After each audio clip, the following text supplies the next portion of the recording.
माझं सौभाग्य भाग 14. आई आणि मधुरा स्वयंपाक करत असतात. मधुरा, तू स्वयंपाकाची बाई का काढलीस? आता परत परीक्षा येईल ना तुझी, मग कशी करशील मॅनेज? अहो आई, आपण तेव्हा चपात्यांना बाई लावू, मी भाजी करत जाईन ना. नीलदा आणि बाबांना पण नव्हता आवडत त्यांच्या हातचा स्वयंपाक. थोड्या वेळाने मधुराला प्राजूचा कॉल येतो. हाय बार्बी, कशी आहेस? मी मस्त. बोल पटकन, मी कामात आहे. तू लग्न झाल्यापासून बदललीस हा बार्बी. असं काही नाहीये ग प्राजू, मी स्वयंपाक करतेय ना, आणि अजून पेपर प्रेझेंटेशनचं काम पण बाकी आहे, म्हणून म्हटलं. तिथून प्राजू तिला काहीतरी सांगते. काय? तुम्ही असं कसं ठरवलं? नाही, मी नाही येणार. जा, मला काही ऐकायचंच नाहीये. काय ग प्राजू? बरं बघू, मी विचारते आईंना. Bye bye. काय ग मधुरा, काय झालं? अहो आई, कॉलेजच्या मुलींनी ठरवलंय की पेपर प्रेझेंटेशनला वन पीस घालायचा. मी नाही जात. मग कॉलेजमध्ये शिकायला जातात की फॅशन शोला? जा आता, ठरवलं असलं तर काय करणार? आई, पण नाहीये माझ्याकडे तसला ड्रेस. मम्मा पप्पा फक्त जीन्सच घालणं अलाउड करायचे.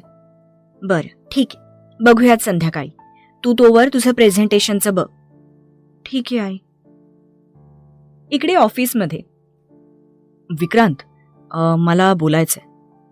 अविनाश म्हणतो. काय? विक्रांत विचारतो. हा बॉक्स बार्बीला दे. अच्छा, आणि काय यात? चॉकलेट्स आहेत, तिला हे खूप आवडतात. प्लीज देशील ना? हो, देतो ना, thanks. By the way Avinash, एक बोलू? हेच ना, की मी तिला पिल्लू बार्बी का म्हणतो, आणि काय आमचं रिलेशन? मला वाटलंच होतं विक्रांत, तुला हेच बोलायचं असेल. चल कॅफेटेरियात जाऊन बोलूयात. त्याचं काय ना, मी प्राजक्ताचा भाऊ आहे. लहान असल्यापासून मी मधुराला ओळखतो.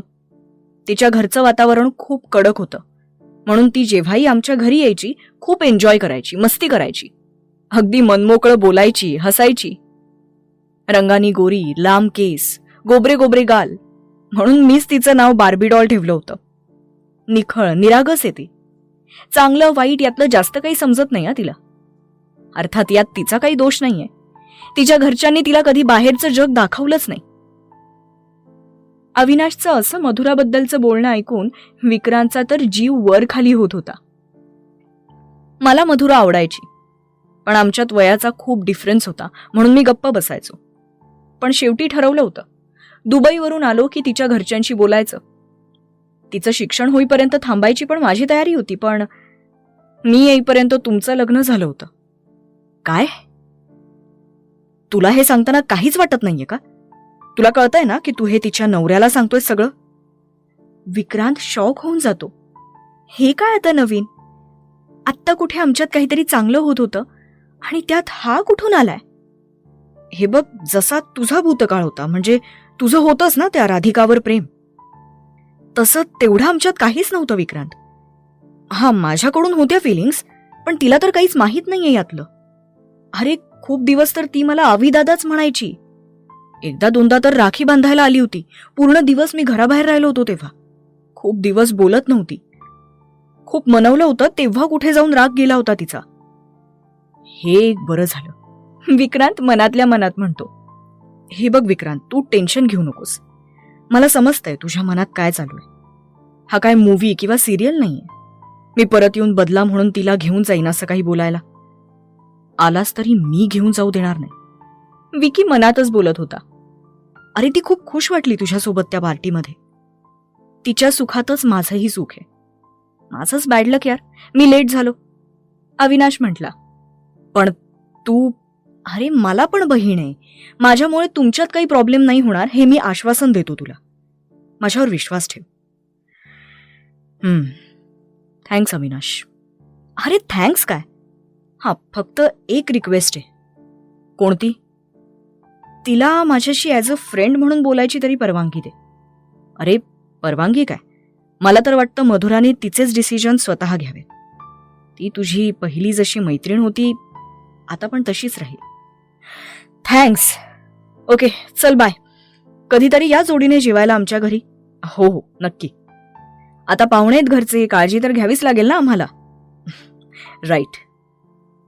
मनातल्या मनात विक्रांत हाच विचार करत होता की बरं झालं, नाहीतर याचं आज काही खरं नव्हतं. आणि तुझा हा गॉगल पण मीच आणलाय बरं का. तिला तिच्या नवऱ्यासाठी सगळं बेस्टच पाहिजे होतं ना. खूप सतावलं यासाठी तिने मला. ती आहेच तशी, विक्रांत हसत म्हणाला. विक्रांत, काळजी घे यार तिची, लहान आहे ती अजून खूप. अवी, थँक्स ब्रो, असं म्हणून विक्रांत त्याला हक करतो. ऑफिसमधून आल्यावर विक्रांत तिला बॉक्स देतो. ते चॉकलेट्स पाहून तिची कळी खुलते. विकी, मधुराला शॉपिंगला कधी नेणार आहेस? संडेला जाईन ना, आता वेळ नाहीये. आत्ता जा, मॉल्स असतात उघडे अगदी उशिरापर्यंत. पण आत्ता का आई? म्हणजे मला जायला काही प्रॉब्लेम नाहीये. अरे तिच्या कॉलेजमध्ये ते पेपर प्रेझेंटेशन का काय ना, तिथे ड्रेस कोड आहे, वन पीस का काय ते जा आणि आण बरं तिच्यासाठी. अजून काय काय लागतंय ते पण आण. ओके, पण ती काही बोलली नाही मला. अरे मगाशीच प्राजक्ताचा कॉल येऊन गेला होता तेव्हा ऐकलं मी. ती जायला नकोस म्हणत होती, पण मी जा म्हटलं. जा बरं आता, चल, उशीर करू नकोस. बरं, जातो. बच्चा, हां, तू मला फ्रेंड पण नाही मानत का? का हो, काय झालं? असं का बोलताय तुम्ही? मानतेस की नाही? हो, म्हणजे मानते. मग मला का नाही सांगितलंस? कशाबद्दल? तसा तो तिच्या जवळ जातो. हेच की तुला वन पीस हवाय? अहो, ते मला नव्हतं जायचं, खरंच. ती रडकुंडीला आली होती. आता हा परत चिडेल म्हणून. शांत, काहीच बोलू नकोस. चला वर, आपण आता शॉपिंगला जातोय. अहो, तुम्हाला राग आलाय का? नाही रे बच्चा, मी अशीच मस्ती करतोय. चल बरं पटकन आवर. तसा तर त्याला राग आला होता की ही आईला सांगू शकते पण मला नाही. अजून इतकाही अधिकार नाही समजत का ही माझ्यावर हिचा? पण तिच्या डोळ्यात जमा होणाऱ्या आसवांना बघून त्याने स्वतःचा राग कंट्रोल केला. विक्रांत तिला एका बुटीकमध्ये घेऊन गेला. खूप सारे वन पीस ट्राय करून झाले होते आणि तिला एकही पसंत पडत नव्हता. शेवटी ह्यानीच एक सिलेक्ट केला आणि तो तिला खूप आवडला. सिम्पल बट स्वीट, जास्त फॅन्सी पण नाही, एकदम सोबर. त्याने तिला खूप सारी शॉपिंग करून दिली. तिचे nightwear, dailywear, jeans, tops, jacket, sandal, heels, मेकअपचं सामान, ज्वेलरी. तिने पण आईंसाठी साडी आणि बाबांसाठी वॉकिंग स्टिक घेतली. विक्रांतला तिचं खूप कौतुक वाटायचं. खूप कमी वयात खूप जास्त समज होती तिला. तो मनात तिला आणि राधाला कम्पेअर करत होता. राधानी ह्याच्या फॅमिलीला कधीच आपलं समजलं नव्हतं. चला मॅडम, आता खूप लेट होतोय. चला चला, अजून डिनर करायचंय. अहो, पण मी आईनं नाही सांगितलं की आपण बाहेर जेवणार आहोत. बच्चा, किती त्रास देतेस तुझ्या छोट्याशा मेंदूला. काय म्हणाला? ती रागात म्हटली. अगं बच्चा, मी सांगितलंय आईला की तिच्या सुनेला जेवण करवूनच आणेन. चिल. आणि मला खूप भूक लागलीये, चल ना बेबी. किती शॉपिंग करतेस यार तू. बॅग्स पकडून माझे हात दुखायला लागलेत. अहो, असं काय करताय? तुम्हीच म्हणाला होतात ना. काय?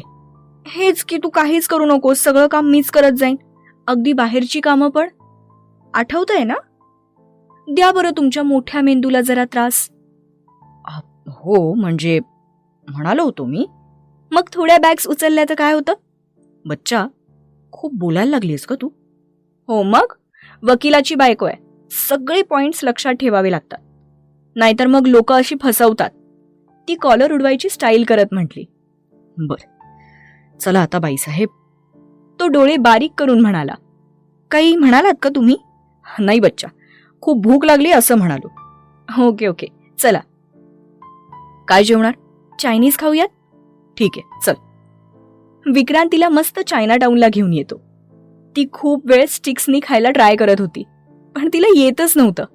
शेवटी वैतागून चमच्यानेच खायला लागली. विक्रांत तिला शिकवतो, पण तिला काही ते जमत नाही शेवटपर्यंत. त्याला तिची ती अवस्था पाहून खूप हसू येत होतं आणि ती मात्र त्याला रागीट लुक देत होती. शेवटी विक्रांत त्या दोघांचं फेवरेट आईस्क्रीम पण मागवतो.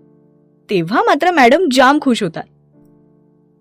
घरी आल्यावर आधी सगळं शॉपिंग ती आईबाबांना दाखवते. रात्री प्रेझेंटेशनची तयारी करते. सकाळी मस्त आमसुली कलरचा स्लीवलेस गाऊन घालून, केस मोकळे, कानात लॉंग इयरिंग्स, रेड लिपस्टिक, हातात वॉच, एका हातात ब्रेसलेट आणि पायात हिल्स घालून ती तयार होते. अहो, झालीस रेडी बच्चा? आणि तो तिला बघतच राहतो. खरंच अवी म्हणतो तशी बार्बीच दिसत होती ती. पहिल्यांदा अशा स्लीवलेस ड्रेसमध्ये बघत होता तो तिला. तिची गोरी कांती अगदी छोटीशी नाजूक डॉल वाटत होती. तिला मात्र टेन्शन आलं होतं. अहो, हे ठीक दिसतंय का? तो अजूनही तिलाच बघत होता. अहो, असं म्हणून ती त्याला चिमटा काढते. अरे बच्चा, दुखलं ना मला. मग सांगा ना, मी कशी दिसतीये? आणि हो, हे मंगळसूत्र पण आहे, आते दाखवू का? मागच्या वेळी सारखा आता तमाशा नको म्हणून आधीच तयारी केलेली बरी. नाही नाही, नको नको. तू खूप गोड दिसतेस, अगदी बार्बी सारखी. चल, मी येतोय तुला सोडायला आणि न्यायला पण येणार आहे. आणि तुमचं ऑफिस? केलंय मी मॅनेज. ती आईबाबांना पण दाखवते आणि त्यांच्या पाया पडून निघते. निघताना आधी तिचं नेहमीसारखं फोटोशूट होतं. विक्रांतला तिच्या बालिशपणाचं खूप हसू यायचं. तो मॅच्युअर होता आणि ही अजून कॉलेजमध्ये जायला सुरुवात केलेली कॉलेज गर्ल. तरी तिला समजून घ्यायचा तो. गाडीत पण तो तिच्याकडेच बघत होता. थोड्या वेळाने ते कॉलेजमध्ये पोहोचले. अहो बच्चा, तुम्ही जा ना, मी येईन घरी बसने. No, not at all. माझी इतकी सुंदर बायको आणि ती बसनी येणार? तू माझी काळजी करू नकोस. मी इथेच कारमध्ये माझं काम करत बसतो. तू जा आणि कॉन्फिडन्सनी प्रेझेंटेशन कर. ठीक आहे, मी झालं की लगेच येईन. बाय बच्चा. आणि हो, ऑल द बेस्ट. तो तिच्या कपाळावर किस करत म्हणतो. थँक्स. तिकडे थोडा वेळ बसूनच त्याला खूप बोर व्हायला लागतं. तशी त्याच्या डोक्यात एक कल्पना येते. हॅलो प्राजक्ता. हाय जीजू. मधुराशी बोलायचंय का? ती ऍक्च्युली अँकरिंगला गेलीये. काय? अहो म्हणजे अँकर ऐन टाइमाला गायब झाला ना, म्हणून मग मधुरा करतीये. प्राजू, मला आत यायचंय. मला मधुला बघायचंय. प्लीज हेल्प करशील? ओह, सो रोमॅन्टिक जीजू. Why not? मी आलेच. गाईज चला. हाय जीजू. Hi everyone. हे घ्या गेस्टचं आय कार्ड. तेही आले नाहीत म्हणून आम्ही चोरून आणलंय. व्हॉट? चला चला लवकर चला, नाहीतर तुम्ही सगळं मिस कराल. हो, ओके ओके, चल. इकडे मधुरा अँकरिंग करत होती. बाहेर जास्त एक्सप्रेस न होणारी मधुरा आज अँकरिंग करताना आणि प्रेझेंटेशन देताना पाहून विक्रांत चाट पडला होता. खूप कॉन्फिडन्स होता तिच्या बोलण्यात. तिला विक्रांतला पाहिल्यासारखं झालं, पण आपला भास असेल म्हणून परत ती तिचं काम करू लागली. नंतर स्वतःचा पेपर पण तिने प्रेझेंट केला. तेव्हाही तिला विक्रांत आपल्याला पाहतोय असंच वाटत होतं. त्यामुळे तिने प्राजूलाही बोलावलं. हे प्राजू, मला ना ह्यांचा भास होतोय ग. बघ ना, मला ताप आलाय का? अगं सगळीकडे तेच दिसतायत. बघ मागे बसले तसं वाटतंय. मागे बघू बरं. नाही ग डॉल, मागे तर आपलाच ग्रुप आहे. जीजू तर नाहीयेत. हो का?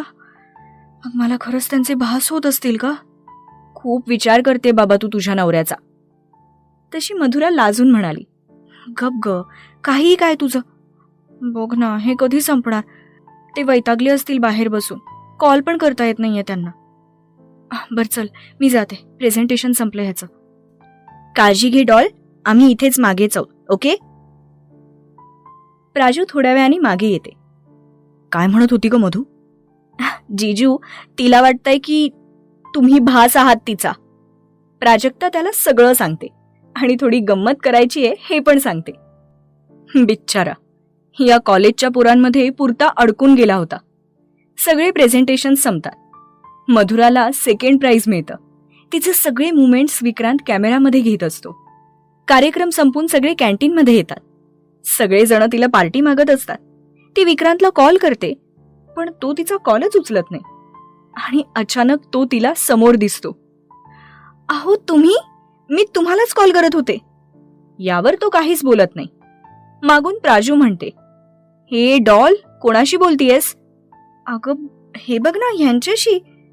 त्याला तर खूप वाटत असतं की तिला पटकन मिठीत घ्यावं. पण ह्या सगळ्यांचा प्लॅन ठरलेला असतो ना, तिला थोडासा त्रास द्यायचा. डॉल, तिथे कोणीच नाहीये. हो की नाही गाईज? हो मधुरा, कोणीच नाहीये तिथे, सगळेजण म्हणतात. असं कसं? हे काय, हे इथेच आहेत, मला तर दिसतात. तुम्ही गंमत करताय ना माझी? अहो बोला ना, बोला ना तुम्ही. तिच्या डोळ्यात ऑलमोस्ट पाणी आलं होतं. त्याला तिचा सॅड फेस बघवतच नाही, तसा तो पटकन तिला जवळ घेतो. हो बच्चा, मी इथेच आहे. हे सगळेजण तुझी गंमत करत होते. काय यार जीजू, लगेच काय बायकोला पाघळलात? म्हणजे तुम्ही आत पण होतात का हो? तो मानेनीच होकार देतो. राजू नालायक, मला तू ना थांब, मी सोडणारच नाही आता तुला. त्या दोघी पूर्ण कॅन्टीनभर पळून धिंगाणा घालतात. मधुरा बास आता, विक्रांतीला थांबवत म्हणतो. मी पण दमलीये यार. बार्बी, बाकीचं उद्या ओके? सगळे मस्त कॅन्टीन फूड एन्जॉय करतात. विक्रांत पण खूप वर्षांनी कॉलेज कॅन्टीन मधलं जेवण एन्जॉय करतो.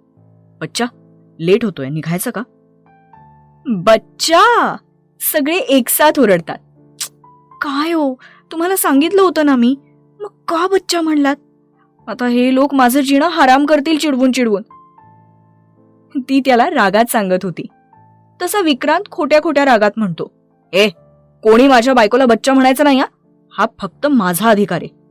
येस बॉस, सगळे एकत्र ओरडले. विक्रांत कॅन्टीनचं बिल द्यायला जातो तर सगळे त्याला अडवतात. पण माझ्या बायकोची पार्टी आहे तर मी स्पॉन्सर करणार, म्हणून तो सगळं पेमेंट करतो. इकडे कारमध्ये मधुरा रुसून बसलेली असते. बच्चा, काय झालं, बोलशील का? काही बोलू नका. तुम्ही का केलं तसं? अरे मी काय केलं बच्चा? बच्चा, हेच काय हो, आता सगळे मला परेशान करतील चिडवून. तुम्हाला नाही माहिती, एक से एक नग आहेत तिथे. खरंच सॉरी बच्चा. मधू, मी आपलं बोलण्याच्या ओघात बोलून गेलो. आणि तुम्ही आतमध्ये का आला होतात? मला तुला बघावंसं वाटत होतं म्हणून. तू एकतर आज इतकी गोड दिसतीयस ना, अगदी बार्बी डॉल सारखी, म्हणून आलो होतो. तुला नाही आवडलं का मी आलेलं? आवडलं म्हणजे नाही, म्हणजे हो, म्हणजे ते आवडायचं जाऊ द्या. तुम्ही नाही यायचं आता आतमध्ये, बाहेरच राहायचं जेव्हा पण याल तेव्हा, समजलं? जी सरकार, आपका हुकुम सराखोबर. चल, तू आज जी शिक्षा देशील ती मी घेईन. शिक्षा नको, नॉट अ गुड आयडिया. पण माझ्यासोबत पाणीपुरी खावी लागेल, चालेल? हो चालेल ना. मग माझ्या फेवरेट ठिकाणी जाऊयात. इथून लेफ्ट घ्या. तिथे गेल्यावर मधुरा 3 प्लेट पाणीपुरी खाते, आणि तेही नॉनस्टॉप. पण विक्रांत बिचारा अर्ध्यातच गार होतो.